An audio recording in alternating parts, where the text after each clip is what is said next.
I'm an assistant professor in the mechanical engineering department.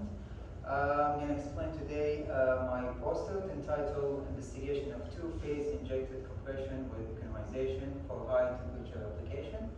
Well, basically what motivates us is due to the increase in energy consumption in building, and specifically in the air conditioning system, and to satisfy or accomplish Kuwait sustainability vision for 2055, we thought about having more efficient air conditioning, because any small increase in the efficiency of the AC system will contribute significantly in the overall energy saving. So we try to improve the AC system by retrofitting the AC system with vapor injection compressor with plate heat exchanger economization. Basically what happened here, when you inject cool gas into a compressor, it absorbs the heat generated during the compression process, and eventually the discharge temperature will reduce, and you'll have more reliable compressor. In addition, having an economizer will have more excess or extra subcooling, which will increase the cooling capacity on the evaporator.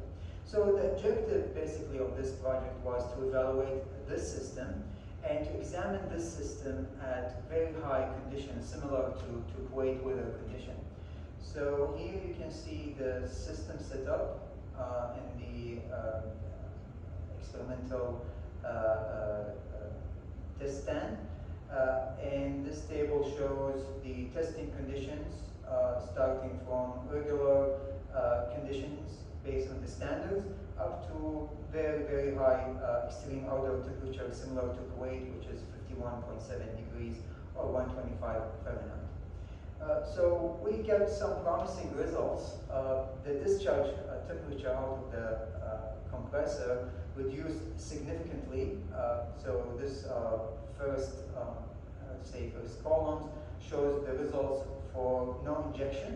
And as we open the valve more and more, so we have here vapor injection, and once we increase the opening of the valve, we have more liquid injection.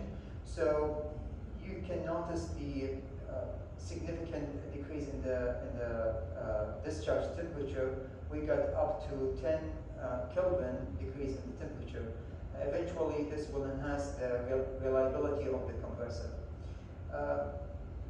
Other results. So when we check on the cooling capacity, comparing with the baseline with no injection, we have tremendous increase in the cooling capacity. So we're providing more cooling using that kind of system. The increase is around 10%. Meanwhile, the coefficient of performance of the, let's say this is an efficiency indicator for the system, remains the same. This is basically, the system wasn't really optimized for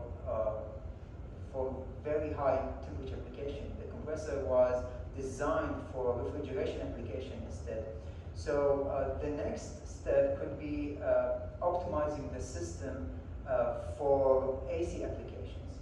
So in summary, the conclusion of this work is basically we were able to decrease the discharge temperature tremendously. The cooling capacity increased by around up to 10%. Due to the limitation of the system had the potential to be more optimized. I'd like at the end to thank the research sector at the Kuwait University for sponsoring this project. Thank you.